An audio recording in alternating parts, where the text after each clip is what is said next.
ಕತೆ ನಿಮ್ಮ ಭಾವ ಚಾನಲ್ಗೆ ಸ್ವಾಗತ.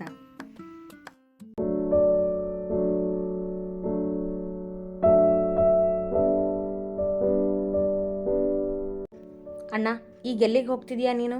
ಕೇಳಿದ ಆಯುಷ್ ಭಾರ್ಗವನ ಪಕ್ಕದಲ್ಲಿ ಕುಳಿತಿದ್ದ. ಅವ ಕಾರ್ ಡ್ರೈವ್ ಮಾಡುತ್ತಿದ್ದ. ಕಂಟಿ ಹಿಂದೆ ಕುಳಿತಿದ್ದ.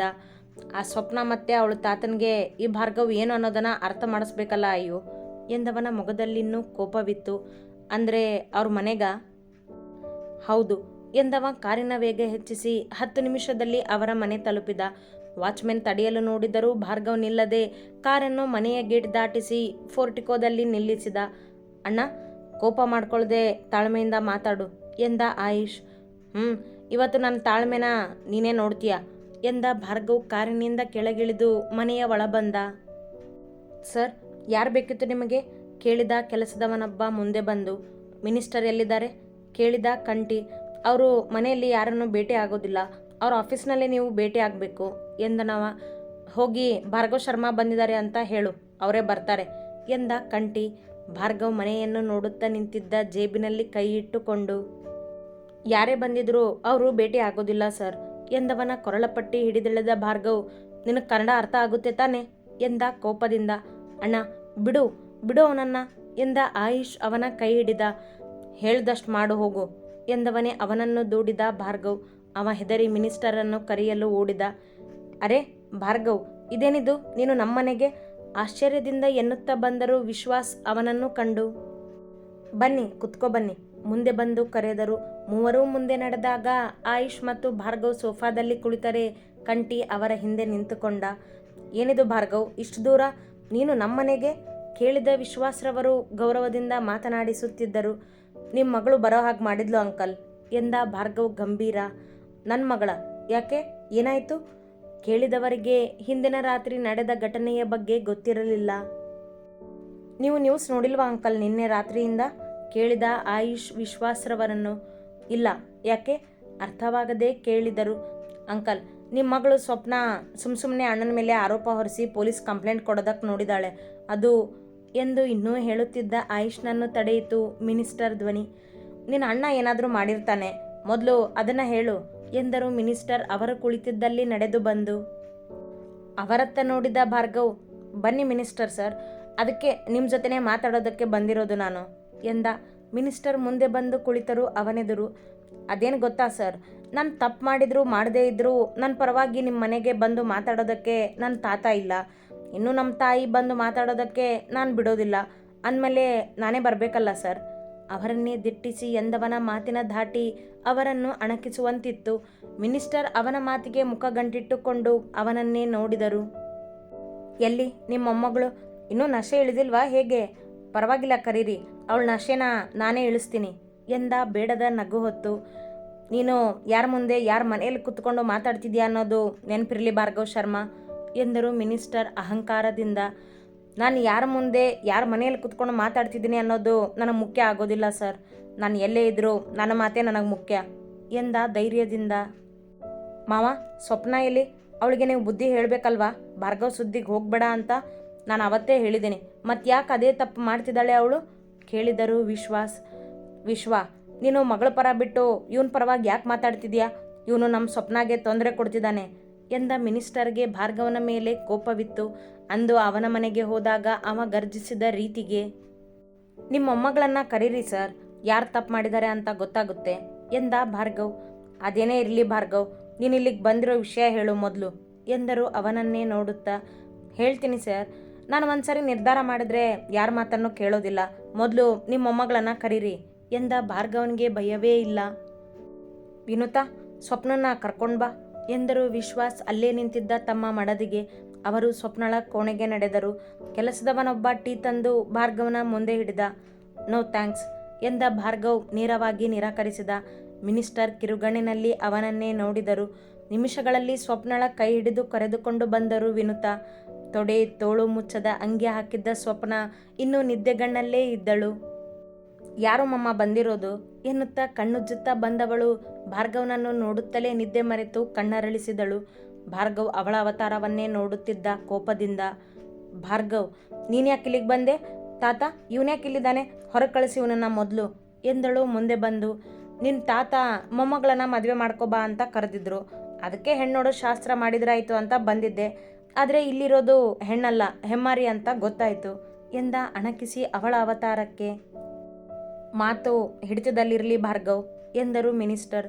ನನ್ನ ಮಾತು ಹಿಡಿತದಲ್ಲಿರಬೇಕು ಅಂದರೆ ಮೊದಲು ನಿಮ್ಮ ಮೊಮ್ಮಗಳಿಗೆ ಹೇಳಿ ಅವಳು ಹಿಡಿತದಲ್ಲಿರೋದಕ್ಕೆ ಎಂದ ಅವರಷ್ಟೇ ಒರಟಾಗಿ. ಮಾವ, ನಾನು ಮಾತಾಡ್ತೀನಿ ಎಂದ ವಿಶ್ವಾಸ್. ಸ್ವಪ್ನ, ನಿನ್ನೆ ನೈಟ್ ಏನು ಮಾಡಿದ್ಯಾ ಭಾರ್ಗವ್ನಿಗೆ ಎಂದು ಕೇಳಿದರು ಮಗಳನ್ನು ನೋಡುತ್ತಾ. ನಾನೇನು ಮಾಡಿಲ್ಲ ಪಪ್ಪ, ಈ ಭಾರ್ಗವ್ ನನ್ನ ಜೊತೆ ಜಗಳ ತೆಗೆದಿದ್ದು, ಅದಕ್ಕೆ ಪೊಲೀಸ್ಗೆ ಕರೆದು ಕಂಪ್ಲೇಂಟ್ ಕೊಟ್ಟೆ ಎಂದಳು ಅರ್ಥವಿಲ್ಲದೆ ಹೇಳುತ್ತಾ.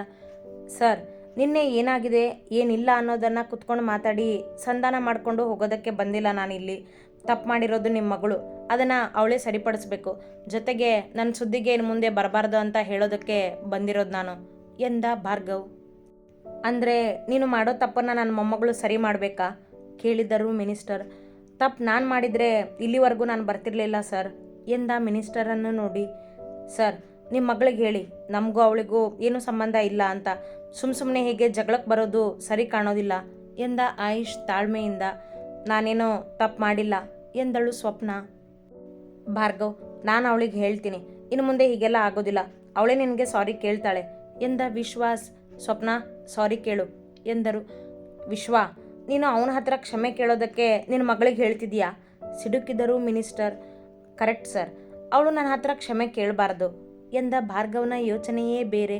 ಅವನ ಮಾತು ಅರ್ಥವಾಗದೆ ಅವನನ್ನೇ ನೋಡಿದರು ಎಲ್ಲರೂ. ಅವಳು ನ್ಯೂಸ್ ರಿಪೋರ್ಟರ್ಸ್ ಮುಂದೆ ನಿನ್ನೆ ನಾನು ಕುಡಿದಿರೋ ನಶೆಯಲ್ಲಿ ಭಾರ್ಗವನ ಜೊತೆ ಜಗಳ ಮಾಡಿದೆ, ಇದರಲ್ಲಿ ಅವನ ತಪ್ಪೇನಿಲ್ಲ ಅಂತ ಅವರೆಲ್ಲರ ಮುಂದೆ ಹೇಳಿ ಕ್ಷಮೆ ಕೇಳಬೇಕು, ಅದು ಎಲ್ಲ ನ್ಯೂಸ್ನಲ್ಲೂ ಬರಬೇಕು ಎಂದ ಮಿನಿಸ್ಟರನ್ನೇ ನೋಡುತ್ತಾ. ನೋ, ಅದೆಲ್ಲ ಆಗೋದಿಲ್ಲ, ನಾನು ನಿನ್ನ ಹತ್ರ ಕ್ಷಮೆನೂ ಕೇಳೋದಿಲ್ಲ ಎಂದಳು ಸ್ವಪ್ನ.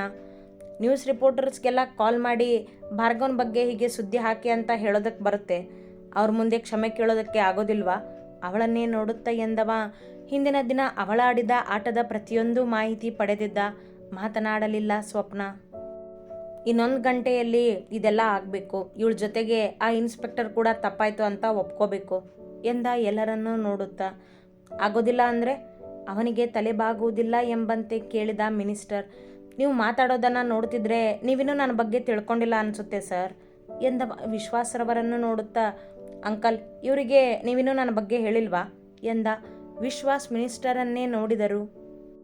ನನ್ನ ಹತ್ರ ಯೋಚನೆ ಮಾಡಿ ಮಾತಾಡಿ ಸರ್, ನೀವು ನಿಮ್ಮನ್ನೇ ಡೇಂಜರ್ ಅಂದ್ಕೊಂಡಿದ್ದೀರಾ, ಆದರೆ ಅಸಲಿ ಡೇಂಜರ್ ನಿಮ್ಮ ಕಣ್ಮುಂದೆನೇ ಕುತ್ಕೊಂಡಿದ್ದಾನೆ ಎಂದ ಭಾರ್ಗವ್ ಕಾಲಿನ ಮೇಲೆ ಕಾಲು ಹಾಕಿ ರಾಜನಂತೆ ಕುಳಿತ ಅವರ ಮುಂದೆ. ಸೆಕ್ಯೂರಿಟಿ ಕೂಗಿದರು ಮಿನಿಸ್ಟರ್ ಭಾರ್ಗವ್ನ ಅಹಂಕಾರ ಕಂಡು. ತಕ್ಷಣ 4 ಜನ ಸೆಕ್ಯೂರಿಟಿ ಓಡಿ ಬಂದರು. ಇವನನ್ನು ಮನೆಯಿಂದ ಹೊರಗೆ ಹಾಕಿ ಮೊದಲು ಭಾರ್ಗವ್ನನ್ನು ತೋರಿಸುತ್ತಾ ಎಂದರು. ಆಯುಷ್ ಕಂಠಿ ಆತಂಕವಿಲ್ಲದೆ ಕುಳಿತಿದ್ದರು ನೋಡುತ್ತಾ. ಅವರ ಮಾತಿಗೆ ಮುಂದೆ ಬಂದ ಸೆಕ್ಯೂರಿಟಿ, ಏಯ್ ಏಳೋ ಮೇಲೆ ಎಂದು ಭಾರ್ಗವನತ್ತ ಕೈ ಚಾಚಿದನಷ್ಟೇ. ತನ್ನ ಬೂಟುಗಾಲಿನಿಂದ ಅವನೆದಿಗೆ ಜೋರಾಗಿ ಒದ್ದು ಬಿಟ್ಟ ಭಾರ್ಗವ್. ಮರ್ಯಾದೆ ಎಂದ ಗರ್ಜಿಸುತ್ತಾ. ಅವ ಮಿನಿಸ್ಟರ್ ಕಾಲಿನ ಬಳಿ ಬಿದ್ದ. ಉಳಿದ ಸೆಕ್ಯೂರಿಟಿಗಳು ಅವನ ಬಳಿ ಸುಳಿಯದೇ ನಿಂತರು. ಭಾರ್ಗವ್, ನಾನು ಮಾತಾಡ್ತೀನಿ ಅವ್ರ ಜೊತೆ ಎಂದರು ವಿಶ್ವಾಸ್ ಆತಂಕದಲ್ಲಿ. ವಿಶ್ವ, ಮಿನಿಸ್ಟರ್ ಅಳಿಯ ನೀನು, ಈ ಬಿಸ್ನೆಸ್ ಮ್ಯಾನಿಗೆ ಹೆದರ್ತಿದೆಯಲ್ಲ, ಅವನು ಏನು ಮಾಡ್ತಾನೋ ಮಾಡಲಿ ಬಿಡು, ಇವತ್ತಿಲ್ಲಿಂದ ಹೊರಗೆ ಹೋಗೋದಿಲ್ಲ ಅವನು ಜೋರಾಗಿ ಅರಚಿದ ಮಿನಿಸ್ಟರ್. ಮಾವ, ನಿಮಗೆ ಅವನು ಬರೀ ಬಿಸ್ನೆಸ್ ಮ್ಯಾನ್ ಅನ್ನೋದಷ್ಟೇ ಗೊತ್ತು, ಆದರೆ ಅವನು ಸಾಮಾನ್ಯ ಅಲ್ಲ ಅನ್ನೋದು ನನಗೆ ಗೊತ್ತು ಎಂದರು ವಿಶ್ವಾಸ್. ಅಂದರೆ ಏನು ಮಾಡ್ತಾನೆ ಇವನು ಕೋಪದಿಂದ ಭಾರ್ಗವನನ್ನೇ ನೋಡುತ್ತಾ ಅರಚಿದರು. ಮಾವ ಎಂದು ಹೇಳಲು ಬಂದ ವಿಶ್ವಾಸ್ರವರನ್ನು 1 ನಿಮಿಷ ಅಂಕಲ್ ಎಂದು ತಡೆದ ಭಾರ್ಗವ್. ನಾನೇನು ಮಾಡ್ತೀನಿ ಅಂತ ಮಿನಿಸ್ಟರ್ಗೆ ಒಂದು ಸಣ್ಣ ಜಲಕ್ ತೋರಿಸ್ಬಿಡೋಣ ಎಂದವ ತನ್ನ ಫೋನ್ ಹಿಡಿದು ಏನೋ ಮಾಡಿದ. ಅದೇ ಕ್ಷಣ ಮಿನಿಸ್ಟರ್ ಫೋನ್ ಸದ್ದಾಯಿತು. ಸರ್, ನಿಮಗೆ ಒಂದು ಮೆಸೇಜ್ ಕಳಿಸಿದ್ದೀನಿ ನೋಡಿ ಎಂದಾಗ ಮಿನಿಸ್ಟರ್ ಫೋನ್ ಹಿಡಿದು ನೋಡಿದವರೇ ಕುಳಿತಲ್ಲಿ ಬೆವರಿದರು. ಅದರಲ್ಲಿ ನೀವು ಮಾಡಿರೋ ಆಸ್ತಿಯ ಲೆಕ್ಕ ಇದೆ, ಅದರಲ್ಲಿರೋ 20% ಸರ್ಕಾರಕ್ಕೆ ಲೆಕ್ಕ ಕೊಡದೇ ಇರೋದೇ ಇದೆ. ಇದನ್ನು ಇನ್ಕಮ್ ಟ್ಯಾಕ್ಸ್ ಆಫೀಸ್ಗೆ ಕಳಿಸಿದರೆ ಏನೂ ತೊಂದರೆ ಆಗೋದಿಲ್ಲ ಅಂತೀರಾ ಮಿನಿಸ್ಟರ್? ಗತ್ತಿನಲ್ಲಿ ಕೇಳಿದವನ ಮಾತಿಗೆ ಆಯುಷ್ ಮತ್ತು ಕಂಠಿ ತುಟಿಯಂಚಲ್ಲಿ ನಕ್ಕರೆ ಮಿನಿಸ್ಟರ್ ಭಯಕ್ಕೆ ಬಿದ್ದ. ವಿಶ್ವಾಸ್ ತಮಗೆ ಗೊತ್ತಿದ್ದದ್ದೇ ಇದು ಎಂಬಂತೆ ಸುಮ್ಮನೆ ಕುಳಿತರು. ಏನು ಮಾಡ್ತಿದ್ಯಾ ಭಾರ್ಗವ್ ನೀನು ಕೋಪದಿಂದ ಎಂದರು ಮಿನಿಸ್ಟರ್. ಇನ್ನೂ ಏನೂ ಮಾಡಿಲ್ಲ ಸರ್, ಏನಾದರೂ ಮಾಡೋ ಹಾಗೆ ನನಗೆ ಒತ್ತಾಯ ಮಾಡಬೇಡಿ. ಇನ್ನೊಂದು ಗಂಟೆಯಲ್ಲಿ ನಿಮ್ಮ ಮೊಮ್ಮಗಳು ಪ್ರೆಸ್ ಮುಂದೆ ಕ್ಷಮೆ ಕೇಳಬೇಕು, ಆ ಇನ್ಸ್ಪೆಕ್ಟರ್ ಕೂಡ ಜೊತೆಗಿರಬೇಕು, ಹಾಗೆ ನಿಮ್ಮ ಮೊಮ್ಮಗಳಿಗೆ ಚೂರು ಬುದ್ಧಿ ಹೇಳಿ ಸರ್. ಹೆಣ್ಮಕ್ಳ ಮೇಲೆ ನಾನು ಕೈ ಮಾಡೋದಿಲ್ಲ.